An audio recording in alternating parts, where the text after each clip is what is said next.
Welcome, you're watching The Real Met White. And some of you might not know this, if you haven't already, but I am a Turkish Orthodox Christian. And there are certain events that are going on right now that interest me both as a Turkish citizen and as an Orthodox Christian. And there are two news that have been going around that are seemingly disconnected, but I think are actually very much connected. And I want to talk about it to showcase you what's going on. So this first one is that Joe Biden speaks of ousting Erdoğan's presidential seat. He basically says in a December 16 meeting with New York Times editors, he says that we're going to get rid of Erdoğan. We're just going to oust him democratically, right? Electorally speaking. And Turkish media is having a field day with it. Obviously, you can understand why. And if you've learned anything from the Middle East, from all of the color revolutions and whatnot, that stuff makes everything worse. You might not like President Erdoğan. I'm not a big fan. I don't vote for him. I'm not a big fan. But this kind of stuff, what Joe Biden is trying to go for, is gonna make everything a lot worse. And it doesn't matter if he qualifies it by saying, "Oh, we're gonna do it democratically." No, he has stated his intent, and if he gets elected, this is going to be the mainline foreign policy position of the United States towards Turkey, and it's definitely going to not result in good things. Now, this is not what the main thing I want to talk about is, though. What I want to talk about, because I'm an Orthodox Christian, that's what I care about, is Archbishop Elpidophoros is going to be delivering a speech at the Democratic National Convention. So, His Eminence Archbishop Elpidophoros will be giving a speech at the DNC. A lot of Orthodox Christians are very unhappy, including me. But I think this is why I'm making this video. It's important that we understand the rationale behind it. And this is not going to be a defense. I'm not going to be defending. I'm rather going to be explaining the rationale behind it. And if you think that's a good rationale, so be it. If you think that's a bad rationale, so be it also. I just want to provide it why this stuff is going on. And I watched Jay Dyer's video on that concerns these topics. I'll be putting them in the description link below that you can watch out. So this is nothing new. This is nothing different.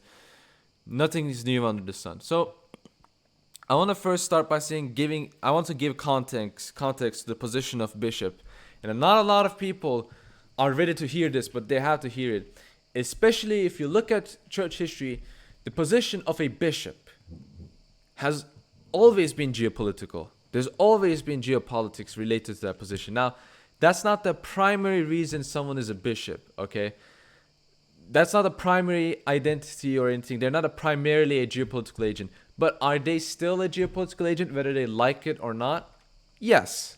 Again, whether they like it or not, they are, because they hold the responsibility of many different people. And just by that alone, they are kind of in that world. And some bishops have handled that well, like Saint Cyril of Alexandria. We even had bishops in the 5th century. They had private militias. Some of the stuff you can read about them, the things that they consider as normal, definitely a lot of Orthodox Christians will consider as completely abnormal. But again, what the reason I'm just trying to give you a context, and this is why some of the moves that Archbishop Elpidophoros make or other bishops make that are seemingly unexplainable, it starts to become explainable, right? So, for years we have known that Joe Biden is very friendly with the Greek Church, and the Greek Church is very friendly with Joe Biden. Wish they weren't, but that's what it is, right? You see Archbishop Demetrios giving Joe Biden a human rights award, which is basically a meaningless stone. But again, this happened in 2015. Back when Joe Biden was still vice president, I believe. Yeah, back when he was still a vice president. So why will they be friends with each other? Well, Turkey will be a very good explanation. As you know, the Ecumenical Patriarchate is in Istanbul, and Istanbul is owned by Turkey. And therefore Istanbul is a Turkish city. And especially recently, what happened with Hagia Sophia is a cause for concern for a lot of people. I gave my comments. I've downplayed it for this very reason. I think Hagia Sophia if it's a mosque, it's bad. If it's a museum, it's just as bad. I don't think it's any different. But a lot of people, they look at what's behind it, and I understand what's behind it. There's a geopolitical play that President Erdoğan did, and I think it was a very unwise decision by President Erdoğan. He still went on with it, okay, and that's what happened. And Joe Biden called Archbishop Elpidophoros. You know it's not just a normal phone call, right? It's kind of it's more than that. There's more to this than in this article, all right? Especially considering the close ties Biden and the Greek Church has, and especially considering the Turkish position, how it views the EP. If it had the power, the Turkish president would probably want to get rid of the EP if he could do that, right? If he had the opportunity to do that, and another thing I want to say is that some people, again, rightly might have problems with this. I have a problem with this alliance, but we also need not to forget that even in the Old Testament, ecclesiastical figures were in alliance with rulers that were not of the true faith, right? So it's, again, this is in the Old Testament. You can go read it. I'm not going to refer to which part, because I want you to read the entirety of it. And for those who actually know what I'm talking about, you know what I'm talking about.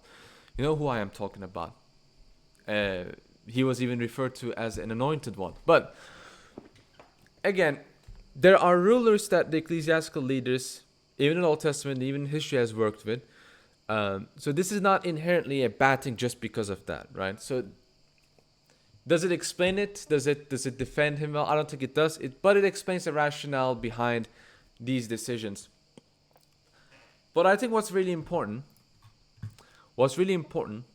is that we kind of have to make a warning here for all Orthodox Christians. We have to remember Sergianism.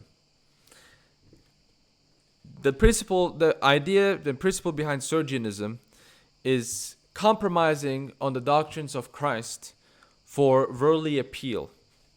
That's what Sergius did with the Soviet Union, and that's what several hierarchs, like Patriarch Sergius of Constantinople, did in the Monothelite crisis.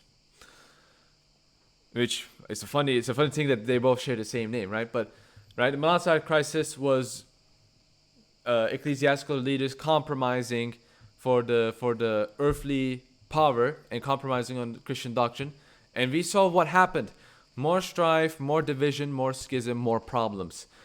And this is going down to that direction, I believe. I think this is going down to that direction, and hence I'm kind of worried of what's going to happen. I want to finalize this by kind of predicting the speech that Archbishop Elpidophoros is going to give. Some people are predicting that, he is actually going to give a good speech. He's going to emphasize, he's going to tell people to go back to Christ, return back to Christ. That's very naive. I'm sorry, but that's very naive. I don't think that's going to happen. However, I think what's going to happen is, here's my predictions. Two main things that he's going to be talking about. Number one, he's going to definitely be supporting Black Lives Matter. He's marched with them. He's going to support them. He's going to try to become a new Archbishop Iakovos. But he's going to be emphasizing religious freedom. And I think he's either implicitly or explicitly going to give some kind of a hint towards Hagia Sophia. And that's what's going to happen. So, again, I want to kind of finish this video with my comments on the whole thing. I don't like what our hierarchs are doing. I think what we should be doing instead is just evangelize the Turkish people. I think, antagonizing the Turkish government is not going to preach the word of God to them. It's not going to do that. And I don't think Turkish people, I think Turkish people are human beings. I know I'm one of them. So we kind of have to, but again, the thing about geopolitics and conspiracy-ish kind of stuff is that we have to kind of admit this element of mystery. We don't know every single detail, so kind of speculating, I believe, is a waste of time. I think we should kind of just look at facts and what we know and the easy logical connections that we can come up with. Anything more than that, I think it kind of goes down the drain, right? And I think it goes down to the pointless parts of conspiracy or geopolitics kind of stuff. So that's all that I wanted to say. I would like to thank you all for watching this video. Perhaps we might discuss this in a future stream, in the real Medcast, the next episode and whatnot. But this is all I wanted to say for now. And I would like to thank you all for watching this video. God be with you all. I'll see you guys in the next video.